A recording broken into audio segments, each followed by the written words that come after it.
Thank you very much for that, for sharing your barangay parabet system, Dr. Bayan. So for our guest, Dr. Lisa, actually, did you understand what they are saying about Marites? Marites is short for ano? Mare ano ang latest? So in English it's like, sister, what's latest? So that's like we have like a chismis network, which is gossip network. Yeah. Filipinos love to gossip. So I think it's part of our culture. So we take full advantage of it. Yes. So our next topic is the barangay dog impounding system, which shall be discussed by Dr. Tisha El Bambo from the City Veterinary Office of Olongapo. Dr. Tisha, a round of applause, please. Thank you.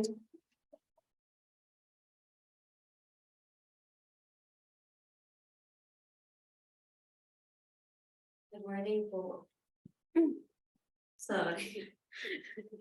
So, today po ang i-discuss ko lang ay yung the Olongapo City Barangay Impounding System. Diretso na po ako sa ano. So, first is, what is the Barangay Impounding System? So, it's a system where the impounding of dogs is done in the barangay before it's transferred to the City Veterinary Office. So, we give the task to the barangays to catch the dogs, because we're lacking in many ways. The City Veterinary Office is lacking in many ways. So we have to ask the help of the barangay to help us with, even though it's such a small city. We have 17 barangays, but we can't handle all of it. So we have to transfer the task to the barangays. So creating the system, I think with any system, we have to start with the core, the value that it can present to everyone. So here with this system, the why is because we are very lacking in many ways. Number one, in resources, in manpower. So we have to utilize a new way for us to be able to conduct our responsibilities to enact the city ordinance. So next is the how. That is, I'm gonna present that to you later, and then the what is the barangay impounding system.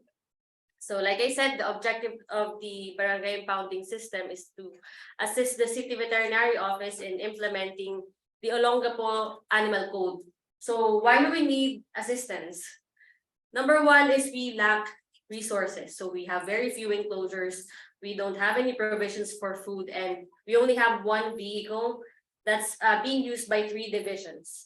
So the livestock, the meat inspection, and the animal pound all use just one vehicle. So if one division is using the vehicle, no one can move anymore. So this is why we need the help of the barangay. Next is manpower. Under the division of the animal pound, we only have like 8 people who can go around all the barangays. But for example, in cases of emergencies, because we also handle the wildlife, if there are snakes, any random animals, it gets reported to us, and then we have to handle everything. So 2 teams is actually not enough to do all the work required in the animal control and protection. Next is the workload. We have noticed an increase in workload because the people are also increasing in awareness. So they already know that there's a law against stray animals. So they already know that someone has to keep these animals in check because bawal yung mga tumatay din sa labas, bawal yung nagkakalat ng basura, mga ganon. So especially now yung ESMO, I think this is being done in every city. Yung ESMO ay mayroon ng collection ng, basta may collection ng ano, may schedule na sila. So like for example, yung mga nagde-decay na basura, pag may stray dogs, they try to go to the decaying stuff. So yun, sila yung nagkakalat ng sakit.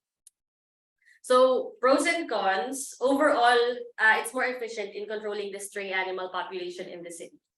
Number two, it decreases the resources expended by the office. So yung office kasi namin, it's not well funded. So we have to compensate, ibibigay na lang namin sa barangay, sila magpapagawa ng kulungan, sila magpapagawa nung catch net, yan. Tapos sila na rin magpapakain ng dogs for a certain amount of time before they transfer to our office. Next is yung barangay action visibility. So, pro siya kasi gustong-gusto ng mga barangay yan na nakikita sila.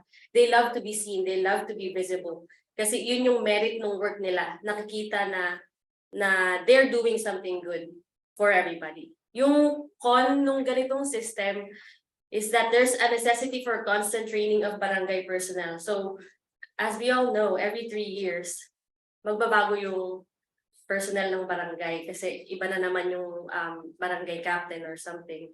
So magbabago din yung mga kagawad. So pag ganun, bago rin yung tao. So ite-train nyo ulit sila. So yun yung problem. Kailangan consistent kayo sa training kasi the people aren't always gonna be the same. So how is it done? Number one is to provide the ordinance sa barangay.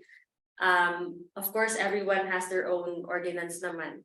Next is to provide a sample barangay ordinance and a set of guidelines. So for example, in our city, only I think 5 barangays have their own ordinance. So for the rest of the 12 barangays, they only base it from the Olongapo Animal Code. So if they don't know even that, wala silang pagbabasihan. And you have to set, meron ka na dapat guidelines. You have to set the guidelines because if you don't, they're not gonna even try to think of any way to enact the ordinance. So the barangay has to be spoon-fed for this to function. Next is to train the barangay personnel in dog catching. Like yung mga BPAD, pwede silang i-train para manghuli ng dogs. Tapos next is to set a schedule on when to transfer dogs from the barangay to the city veterinary office. So, yun, we already have an ordinance, you already have an ordinance, pwede nyo ibigay yun along with the guidelines. So this is the table of contents nung guidelines na binibigay po namin sa mga barangay. So in that is a sample barangay ordinance. So this is based from the 5 from the ordinance of the 5 barangays that have an ordinance. And next is the equipment of the animal control officers because they won't know how to maintain it. So you have to put all the details on how they're going to maintain their equipment and what size they have to use, what material, and then yung next is yung schedule of collection. So pa-provide yung barangay ordinance, example, along with the city's ordinance, so they can modify it to something that can accommodate their own circumstance. So it provides the guideline, the barangay about the knowledge about the city's law. Tapos makakatulong din siya with the creation of their own ordinance to accumulate their barangay's needs, to accommodate the barangay's needs and circumstances. Thus, when you give this guideline, they're also allowed to answer questions that they didn't know before. Kasi yun nga, nandyan na, hindi na nila ita-transfer to the I don't know the answer, go to the city veterinary office, they can answer you. So right then and there, they can give the answer to the frequently asked questions by the citizens. So yeah, if you have an ordinance, you are halfway done. So half the work is done by the law. Yun lang talaga, we have to spoon feed the information to the barangay because they're really not gonna try.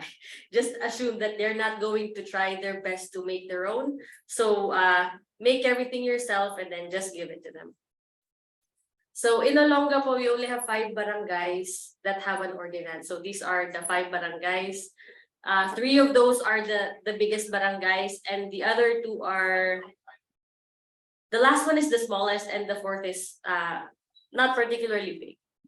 So for training allows them to be prepared to take prompt measures for cases when the veterinary office cannot immediately take action. So yun nga, for example, nagba-vaccination kami sa isang barangay, and then merong suspected rabies case dun sa isang barangay. the barangay na merong rabies case, they can immediately take action, hulihin na nila. So by the time na half day, tapos na kami sa vaccination, in the afternoon, pwede na namin kunin sa kanila. So immediately, then and there, they can immediately take action in emergency cases especially. So this ensures the safety of the personnel during dog catching and prevents animal injury along with creating a negative learning experience for animals. So syempre, hindi lang naman tayo about sa panghuhuli. We also want na yung mga dogs na nai-impound natin ay ma-adopt din. So if we want them to get adopted, we also have to make sure na hindi tayo mag-create ng negative experience para yun nga, mahawakan sila agad ng mga next owners nila. So you have to train them on how to use the equipment para ma-prevent yung one-time negative learning experience.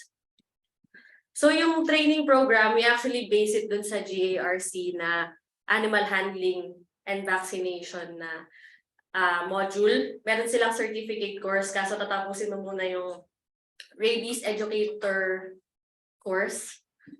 And then yun nga, yung panghuhuli, makikita nyo na siya dun sa GARC Animal Handling and Vaccination Certificate course. So dun lang namin siya binibase, same na same. Tapos yung sa equipment and how we use the equipment, we also take it from the GARC Animal Handling course sa Module 4. And we're only using yung, yung catch net because yung iba ay, kagaya ng control pole, it creates, pag nami-misuse siya, it creates a negative experience for the dog compared sa sa catch net. Kaya yun yung ginagamit na lang namin yung catch net. So yung sa catch net, magkaiba yung size na ginagamit namin for dogs and cats. So for dogs, yung diameter ng loop ay 28 inches siya and yung handle length ay 60 inches. Yung ginagamit namin material ay na metal ay stainless ata siya. Kasi mayroong materials na mabigat, mayroong magaan. So as much as possible, we have to use yung magaan para hindi mahirap manghuli. Tapos yung for cats, mas maliit siya. 17 inches siya. Tapos yung handle length niya 38 inches. So ang prefer namin ay mahaba yung catch net. So para pag, for example, nagtatry mag-escape yung dog, pwede pa namin siya ikut-ikutin, hindi siya makakaalis dun sa net if in case na hindi pa namin siya malagay dun sa cage. So the proper use of the catch net, once again, this is taken from the GARC Module 4 sa animal handling course. So it relies on the dog running into the net and not swinging it over the dog. So maling practice po yung isa-swing natin yung net over the dog. Kasi yun, malaki yung chance na matatamaan mo siya sa katawan before you even catch the dog. So ang goal natin ay pumasok sila dun sa net. Kaya dapat sideways yung panghuli niya. So, kaya may teams. Hindi siya kayang gawin ng isang tao lang. You need at least 2 people. Yung isa yung mag-create ng environment para mag-take siya ng specific route. So, for example, if I chase the dog this direction, the dog will run another direction. Tapos dun mag-aabang yung merong net. So that way, yun nga, i-manipulate nyo lang siya para mahuli nyo. Yun. So basically, yun lang naman yung proper use of the catch net. Tapos yung cage, lahat naman tayo may cage. So this is just a temporary holding vessel for the impounded animals. So ito yung laging tinatanong sa amin, anong size ng cage, anong gamit naming material. So the size is just 2 feet by 3 feet. Size lang yan ng matting na 1 by 3. Tapos, pinagtabi lang namin. Yun lang siya. Tapos, nasa-slide yung door niya. Kasi pag ililift pa, mas malaki yung chance na maka-escape yung dog. So, dapat nasa-slide up and down lang siya. Para madaling magamit. Kasi nga, may handle para madaling ma-load sa sasakyan. So, among the 17 barangays, there are 12 barangays that are trained in animal handling. Very proud of that 12 sila. Kasi ang mga wala lang dyan, yung mga hindi talaga nagko-coordinate na barangay. Like even in vaccinations, you can tell that these guys don't want to help us. So yung next namin na goal this year, yung training for East Bahak-Bahak, one of the medium-sized barangays in Olongapo City. Nagkaroon sila ng positive case din. So that's why they are requesting for training now. So sometimes kasi kailangan muna nila ng negative experience before they try to accept that they need this training. Ayan. So for the schedule, create a schedule to prevent barangays from catching dogs too frequently, that there is no efficient turnover, that the veterinary office's space and resources are depleted. So initially nga, di ba, the goal of this is to assist the veterinary office to not be depleted in its resources, particularly the vehicle. So pag kasi masyadong frequent na nanguhuli yung barangay, hindi pa nahuhulihan yung ibang barangay, meron na naman sila. So for example, one barangay takes 5 dogs, I have 10 cages. And then the other one takes 3. After 3 days, the same barangay takes another 5. Hindi pa namin natatransfer yung dogs. So we don't have enough cages anymore to accommodate all of the dogs. So that's why you also have to provide them a schedule. In this way, they know when they're gonna turn it over, when they can make when they can do their rounds. So sa Olongapo, we do it once a week, well, 2 days a week, para ma-accommodate namin yung 17 na barangay. Ang ano namin, day 1, day 2 lang, kasi para may at least 3 days siya sa barangay bago po ma-transfer sa amin. So for the first week, ang pinaprioritize namin na na barangays are yung nasa border ng Subic. So day 1, border ng Subic, Barreto, and Calaclan. Day 2, yung adjacent na barangay dun sa Calaclan, which is Mabayuan. And yung adjacent sa Mabayuan ay yung Gordon Heights. So we are making it in such a way para yung gas ng sasakyan. Kasi syempre may limit din yung funding natin dun sa gas. So we have to make sure na we are all in just one direction bago tayo mag-transfer. Kasi pag for example, iset ko siya na Barreto and then New Cabalan. Barreto is the border of Subic, New Cabalan is the border of Bataan. So ang layo. Umikot. So it's not efficient in terms of resources. So for the second week, that's when we schedule New Cabalan and Old Cabalan. That's the border of Olongapo that connects to Bataan. And then Santa Rita connects to Old Cabalan. Santa Rita connects to West Bahak-Bahak. And then for the week 3, those are all the barangays on the east side of the city. And then yung week 4, the small barangays on the west side of the city. So this is something that you change definitely for your barangays, for your city or municipality. Pero yun nga, mag-change siya depende sa needs ng city nyo tsaka kung ano yung adjacent. Kasi it's not always something that you can readily apply for cases, for example, ng malalaking city like sa yung sa San Jose del Monte, they have such a big city. So baka yung ganyan yung schedule, it might not apply to them. So yun, if gusto nyong ng copy nung manual, I can provide it for you guys. You can use it as basis. Definitely change it to something that suits your city. And then next is the positive impacts. So number 1 is yung stray dog reduction. So this is done through enhancing the law compliance. So pag nakikita nilang nanguhuli kasi yung barangay, like dati kasi pag nanguhuli yung city, alam na nila. So hindi na nila, biglang itatago nila yung aso nila. So hindi nyo rin mahuhuli yung laging stray talaga. So pag alam nila yung barangay nang huhuli, alam na nila, magko-comply na sila kasi pag may nakakita dyan, sumbong siya, huhulihin yung aso niya. So it increases the loss compliance, tapos yung awareness din ng citizens. So pag aware yung citizens, they become more responsible pet owners. So yun yung goal din naman natin, that they become responsible pet owners. Thus, this overall contributes to the community's safety for both human and animals. So next is yung barangay engagement, enhanced barangay engagement. So more citizens approach the barangay to report stray dog sightings.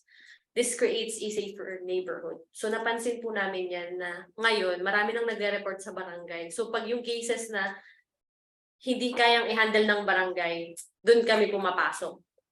So yun. So this also creates social media visibility, showcasing the barangay's eagerness to serve the community. So yun yung we get frequently asked, ano nito sa barangay? Anong merit? Wala kaming binibigay na merit sa barangay. They just like to be seen. Na ayun nga, kasi may chance na next time baka pwede na silang iboto ulit kasi ma-action sila, mga ganun. Next is it increases the number of barangays that are willing to get involved in the movement against rabies. So, napansin namin, nag-start kami sa malalaking barangay and then the next few barangays, nagme-message na sila sa amin, kailan nyo kami ite-training, kailan nyo kami ano sa ganyan, mga ganon. So, once they see that this works for a certain barangay, all the other barangays start to follow as well. So, as you can see, it's not a perfect system. Hindi pa namin nakukuha lahat, but we're going there. Next is yung cost reduction per CBO. So it reduces the financial burden on the veterinary office in maintaining the facilities, the equipment, as well as resources. Actually, ang main issue talaga dyan yung sasakyan. Wala kaming sasakyan. Isa lang siya, lagi pang sira. So, di ba, paano yun? So, how do you do your job? So, yun. Dun papasok yung barangay. Next is yung decreased spread of diseases. So, along with stray animals, kasi sila din yung nagkakalat eh. So, pag kinalat nila yung mga basura, sila din yung nagkakos ng ibang sakit. Other than yung rabies, there are both zoonotic and non-zoonotic diseases that are reduced when there are less carriers. So, the truth is, dogs and cats are carriers to many diseases and parasites that affect not only the animals but also us. For example, yung pulgas na yan. May pulgas yung isang aso, nakain ng isang aso yung pulgas niya, may tapeworm na siya. So yung tapeworm pwede na makuha ng ibang bata kasi nakikipagdilaan siya dun sa aso. So mga ganong bagay. Tapos, the decrease in stray animals contributes to better waste management, leading to a decrease in diseases relating to sanitation. So, yan, mga lepto, ganon. So, pati yun, nadi-decrease. Kasi nababawasan yung nagsispread ng disease. So last is future plans. So hindi siya nag-end sa amin. Gusto namin, hindi na siya mag-end sa amin. Kasi syempre, ending, pag nasa amin, may possibility ma-euthanize. Kasi hindi nga namin kayang i-maintain.